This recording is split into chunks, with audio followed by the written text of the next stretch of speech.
বহু মানুষ আমার দিকে তাকিয়েছিল যে ওই লোকটা যেন নতি স্বীকার না করে, সে যেন মাথাটা নত না করে। আমি তীব্রভাবে ওই সময়টায় এটাকে একটা চাপ অনুভব করেছি। অন্য কোনো কিছুকে এতটা চাপ আমি অনুভব করিনি। আমার জেল হতে পারে, আমার কঠিন শাস্তি হতে পারে, বড় ধরনের হয়রানির শিকার আমি হতে পারি, এটাকে আমি অত বড় চাপ অনুভব করিনি।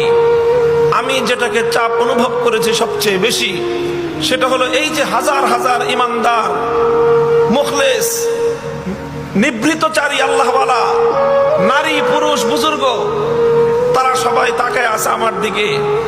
তাদের হৃদয়ের কামনা ছিল ও যেন ওর কথা, ওর ভাষা যেন নরম না করে। এই জিনিসটা আমি অনুভব করেছিলাম। তখন আমি একটা শপথ করেছিলাম, জীবন যেতে পারে, হকের কথা বলেছি।